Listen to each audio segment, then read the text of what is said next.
அனைவருக்கும் வணக்கம். 15 ஜூலை 1903 விருதுப்பட்டி, தமிழ்நாட்டில் காமராஜர் பிறந்தார். மேலும் இவர் ஓர் இந்திய விடுதலைப் போராட்ட ஆர்வலர் மற்றும் அரசியல்வாதி ஆவார்.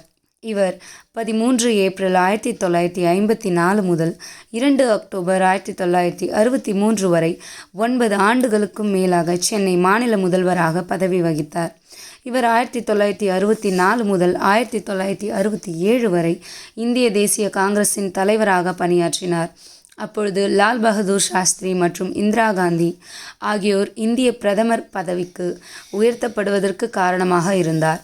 இதன் காரணமாக 1960களில் இந்திய அரசியலில் இவர் கிங் மேக்கர், அரசர்களை உருவாக்குபவர் என்று பரவலாக ஒப்புக்கொள்ளப்பட்டார்.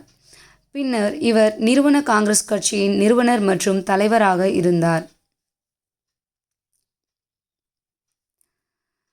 பள்ளி படிப்பை ஆரம்பத்திலேயே நிறுத்திவிட நேர்ந்தது. இவர் 1920களில் இந்திய சுதந்திர இயக்கத்தில் தீவிரமாக ஈடுபட்டார்.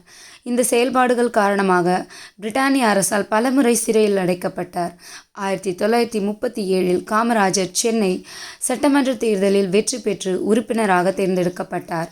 இவர் 1942இல் வெள்ளையனே வெளியேறு இயக்கத்தின் போது மீண்டும் 3 ஆண்டுகள் சிறையிலிடப்பட்டார். இந்திய சுதந்திரத்திற்கு பிறகு காமராஜர் 1952 முதல் 1954 வரை மக்களவையில் உறுப்பினராக பணியாற்றினார். பின்னர் ஏப்ரல் 1954இல் சென்னை மாநிலத்தின் முதலமைச்சர் பதவியை ஏற்றார்.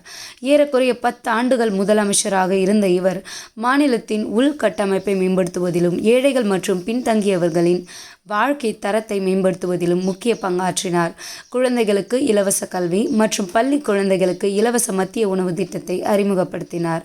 தமிழகத்தில் கல்வியை மேம்படுத்துவதில் இவர் ஆற்றிய பங்கின் காரணமாக கல்வி தந்தை என்று பரவலாக அறியப்படுகிறார்.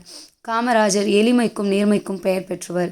இவர் கருப்பு காந்தி, படிக்காத மேதை, பெருந்தலைவர், கர்ம வீரர் என்று புகழப்படுகிறார்.